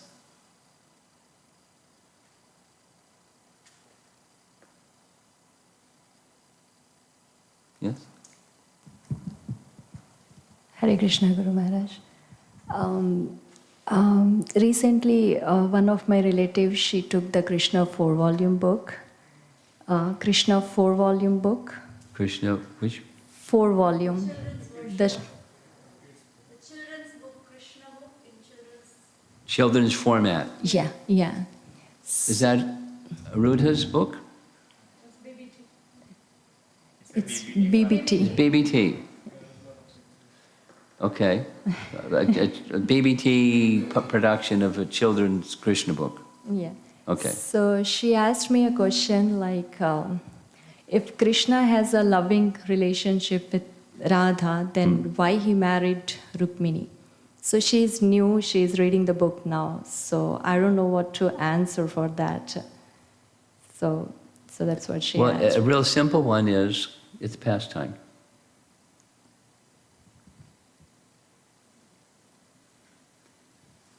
No, elaborate, what does that mean?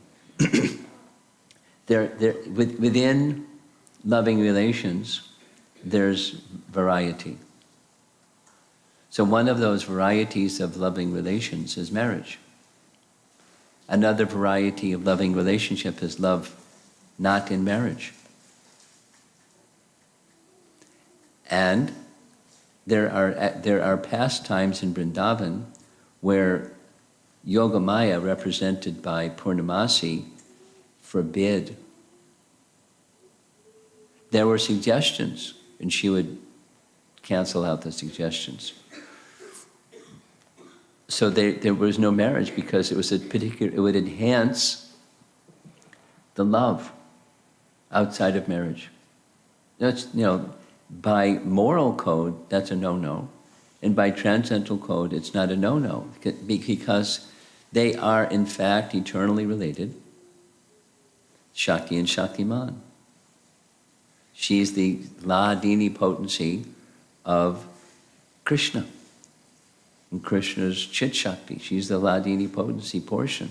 They're eternally associated.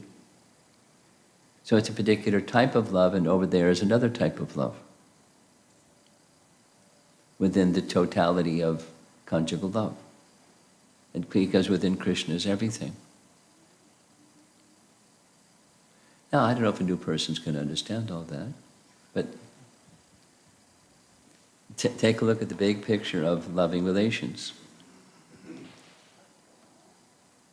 And that's part of the big picture of loving relations between one who is an eternal associate of Krishna, his own pleasure potency, and there is a relationship of love where there isn't marriage. And it has a certain flavor. And then there's another relationship where there is marriage, and that's another flavor. No, we don't imitate those things because we're bound by codes of conduct. But Krishna is not bound by anything. So down in this reflection place, that which is very low in the spiritual realm may be very exalted. The tree and the reflection of the tree in water, and the roots up and the branches down. Stealing. In this world, that's bad. Krishna is honored for stealing. Kshatriya running from battle, that's dishonor. When Krishna does, he's honored. So we don't, please refrain from superimposing moralities in this world that are to be followed upon the Supreme Lord.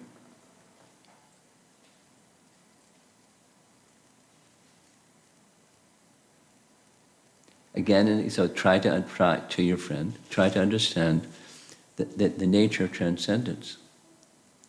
The nature of transcendence is beyond good and bad. It's beyond modes of nature. It's beyond karma. It's beyond things that we're bound by.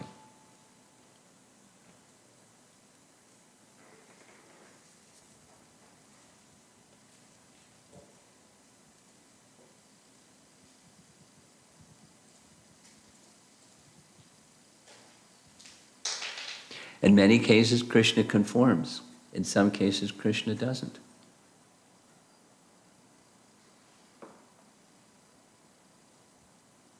Why does Krishna induce Arjuna to battle? because killing is bad.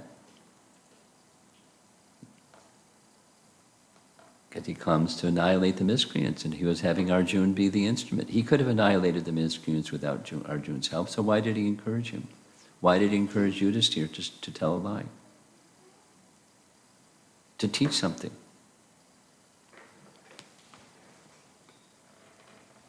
He could have arranged finishing Drona some other way.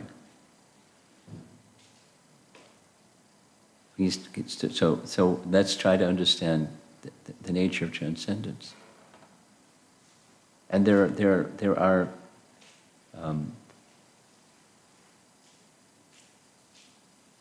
thorns that irritate, because you'd expect, pristine from the Supreme.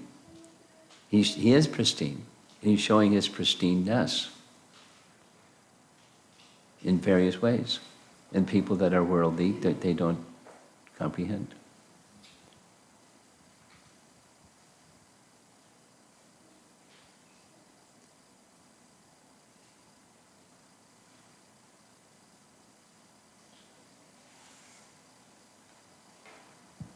Thank you, Gurman.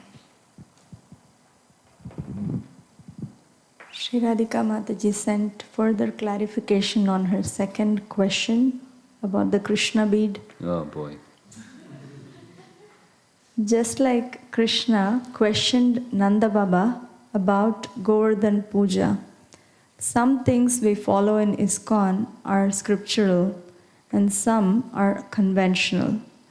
How are we to discern which conventional norms Srila Prabhupada recommended we follow? I don't even know that Prabhupada recommended don't cross over Krishna bead. I don't know if that's something Prabhupada gave us or not. I mean, I follow it.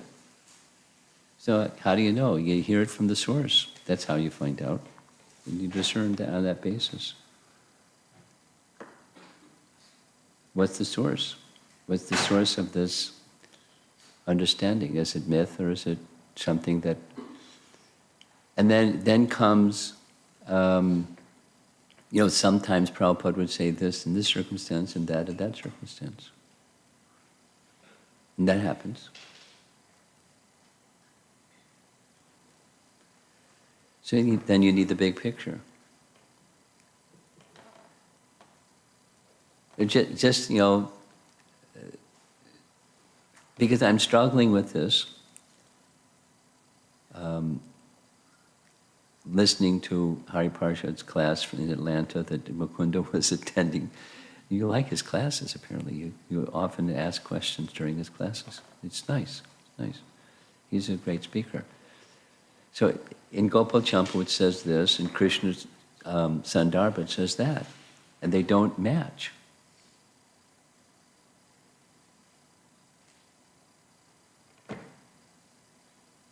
So what to do?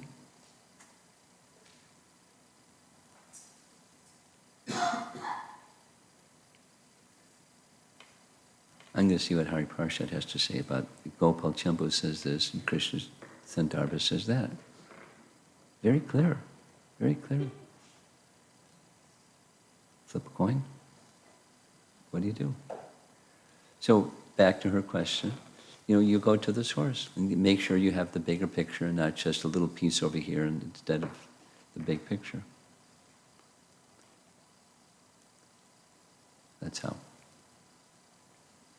And otherwise, you put much more weight in something that's confirmed and less weight on something that's not confirmed.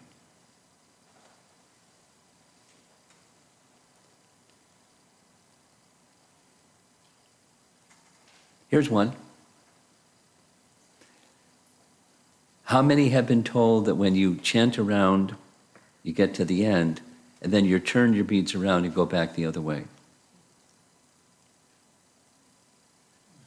Well, I didn't hear that, and I don't do that. I go this way, and then that way, and then this way, and then that way. So, am I wrong?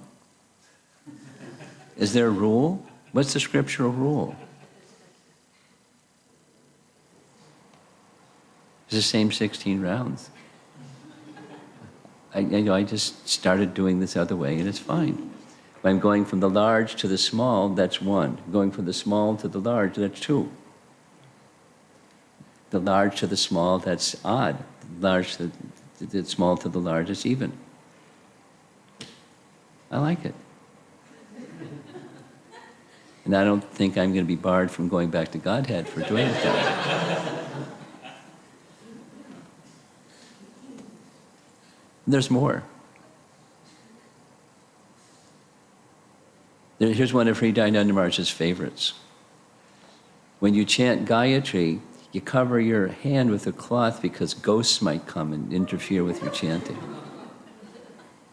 Where's the scriptural reference for that one? Doesn't mean don't cover your hand, but what's the reason for it? I don't know if you heard that one before, but that was going around years ago. Yeah? Can I ask a question that's related? About the way to chant on beats? Thank you. Like such a superficial thing, but Thank actually you. also related to your class, you briefly commented on how Kamsa unfavorably was meditating on Krishna. And actually just the other day in our Naperville Bhagavatam classes, the purport that we were reading, Prabhupada commented that those demons who just saw Krishna as a great person, like a strong personality, attained Brahmajyoti, liberation, and then those demons who knew him to be God attained Vaikuntha, being killed by him. And I think I actually asked the question if anybody knew the scriptural reference for that, and I've also asked a few other groups. I've heard things in the realm that kind of relate to how demons attain liberation, but not specifically that delineation. So I was curious if you... You want to know, am I aware of any scriptural reference that says this as opposed to that? That says that... That's what you're asking? Yes, Maharaj, yeah. I spent some time researching, and it's not, I have not found verses, but I've found commentary. But not verses that support the commentary.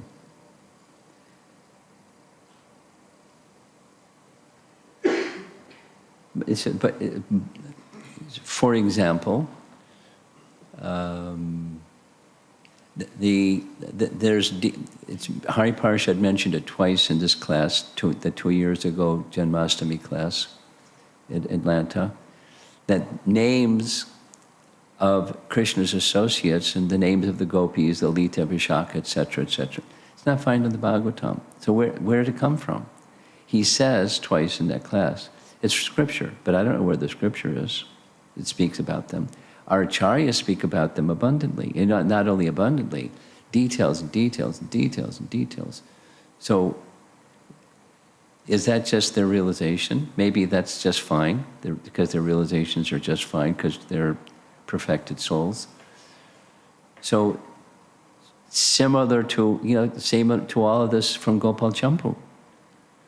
Where's the scripture that supports what he writes?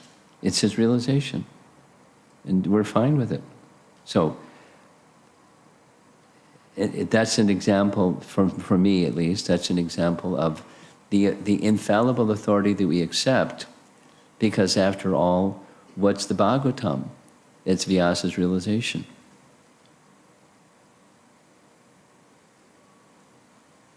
What's Vedanta Sutra? It's Vyasa's realization. So Vyas has, in his samadhi, he realizes and he writes. And our acharyas do the same thing. So then you have to be very selective about who you accept as such an acharya. But when you have such a source, you want to go to, for Gaudiyas, Rupa and Jiva and Sanatan, those three, are infallible sources. That's the compass we point things to. And if it's supported by them, then we accept. Whether we know the scriptural reference for their statements or not. In many cases, they give scriptural reference. But whether they give scriptural reference or not, this is me, we accept. So, going back to your question, I've researched, and there's many things written by our acharyas of the destination of living entities after this life, according to this orientation or that orientation. Where is their destination?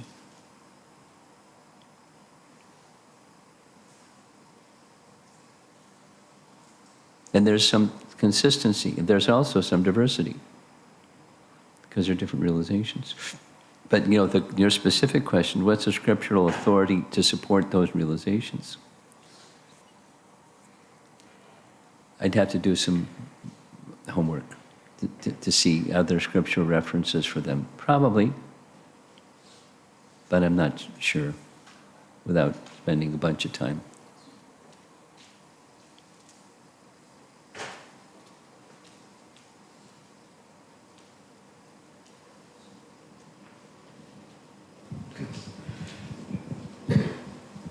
Maharaj, would you entertain more discussion on that Krishna bead Japamala?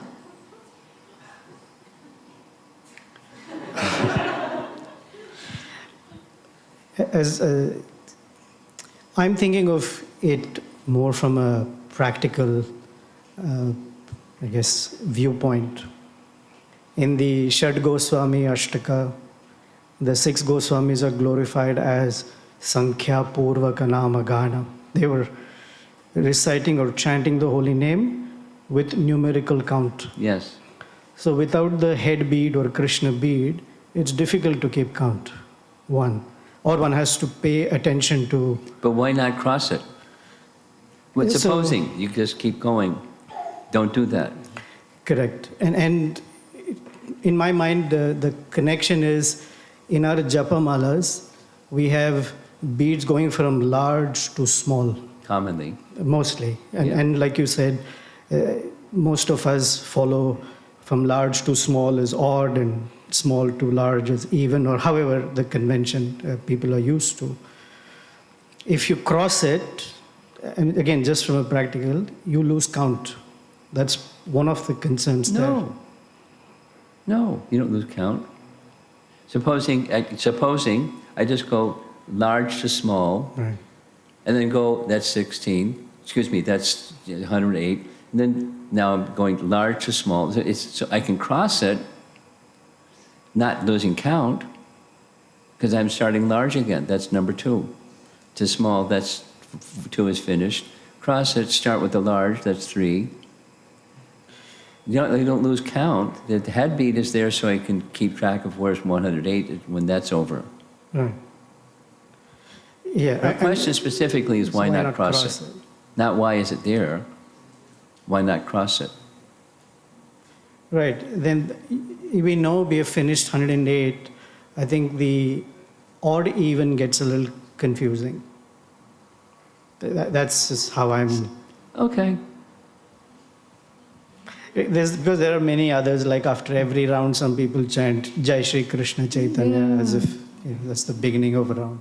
Sure, somebody else may do asanas and do some pranayama. There's a devotee in Jew who he goes up on the roof and does his, breathing with his nose, and then he chants his next round. And you can have different ways of interrupting.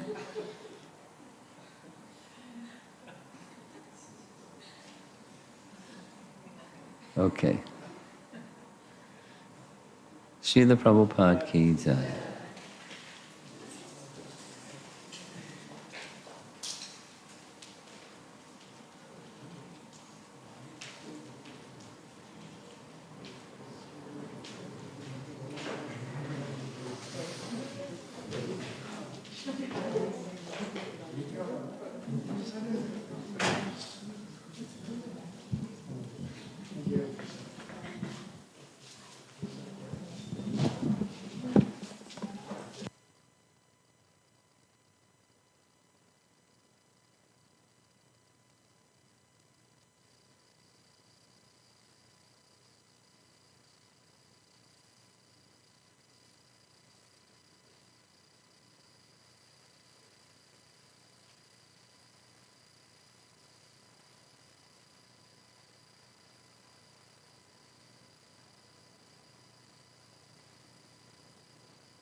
Begin.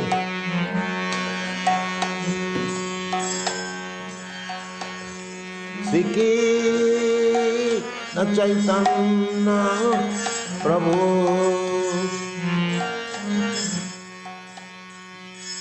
Daya Karo More Tumi Bina Keda Yal Jaga Manjhare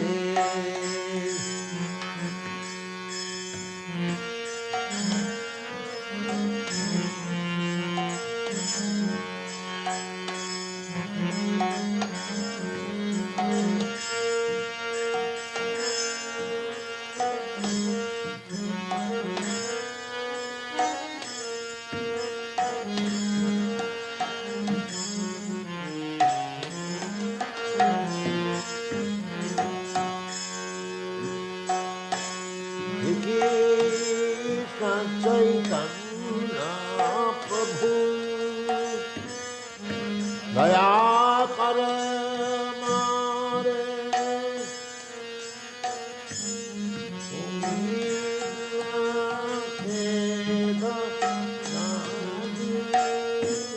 jagat madhari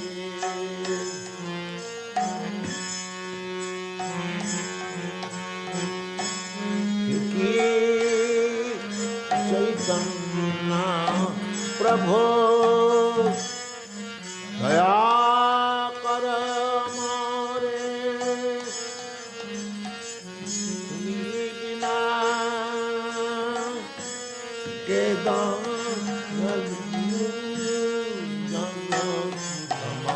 samadhari Patita pavana hetu Nabhaya bhata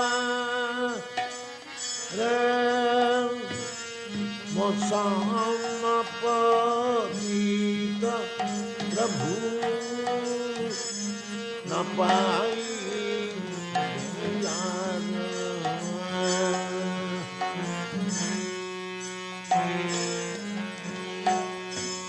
Pati Tapavana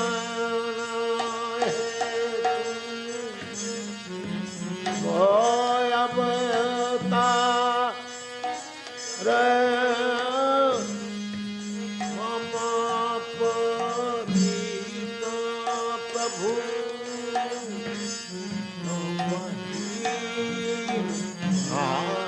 Haram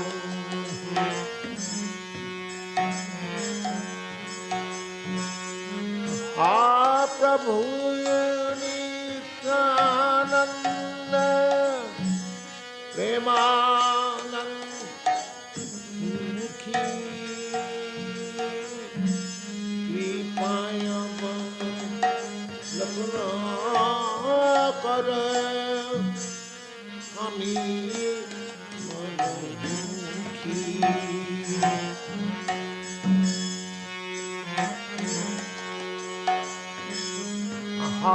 Prabhu Nityananda Premananda Mukhi Kripayam Lakana Para Ami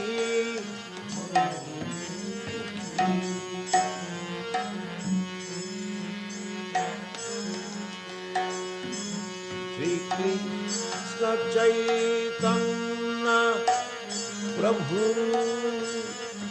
Yakar More Tumi Bina Veda Ayan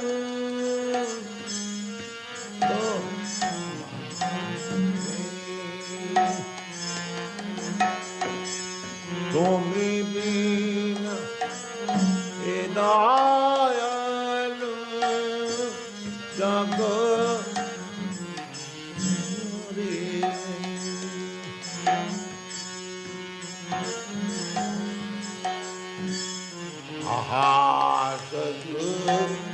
Sanatana Adara Guna Trijiva Palo Mata Nasa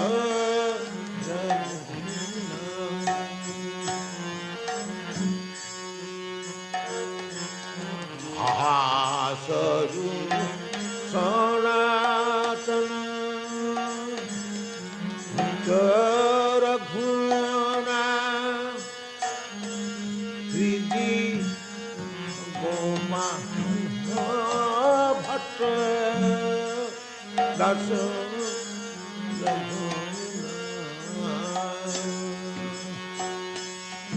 Gaya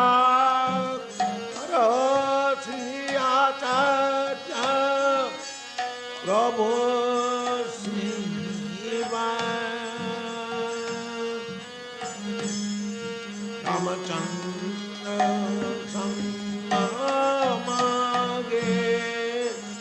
Nara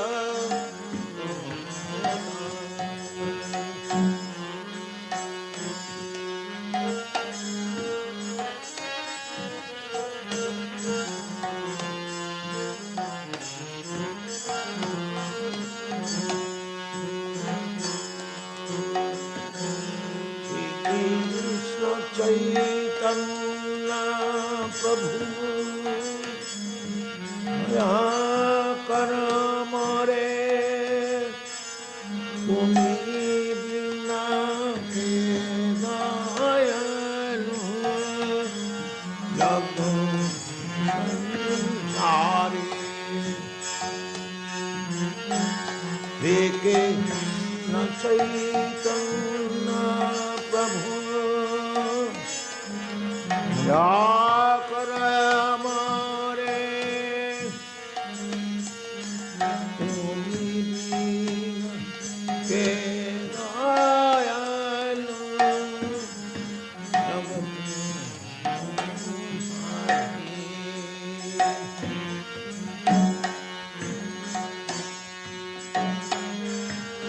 Mahaprabhu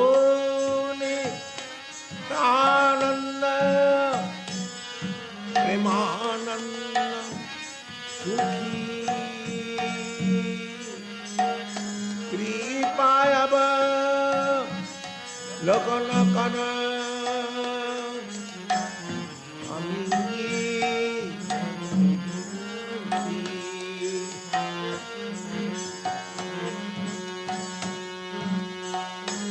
Aha Prabhu Nityananda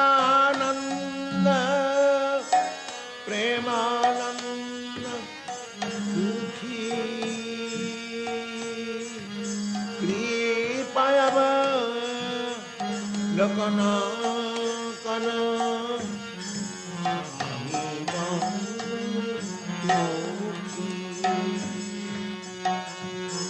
Sri Krishna Chaitanya Prabhu Daya Karamare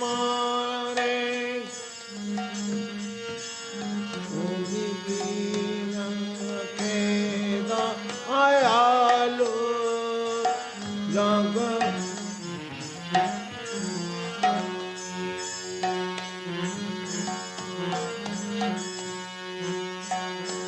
Kripa Parasiya Taita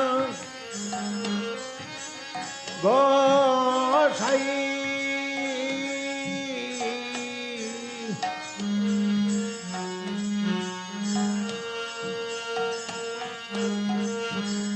Kripa Parasita Pati Sriyadai Gosai Tapa Kripa Pai Chaitanya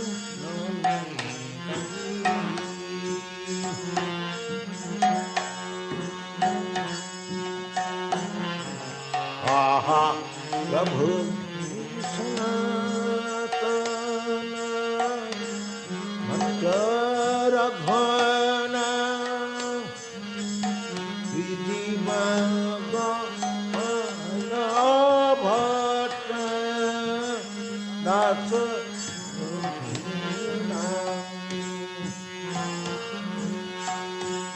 aha sadhu sanatana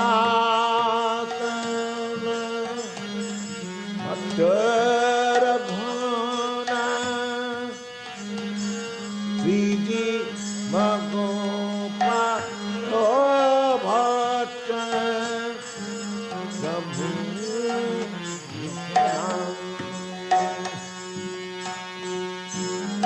daya kar acharya prabhu Shiva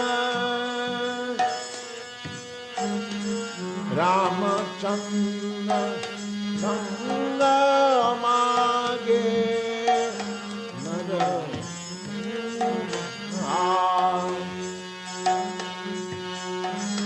Riki Chaitanya Prabhu Daya Kara Mare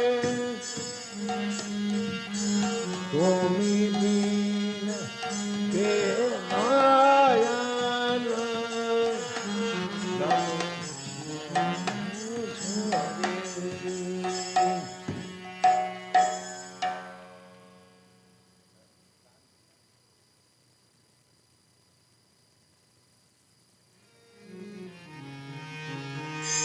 Vancho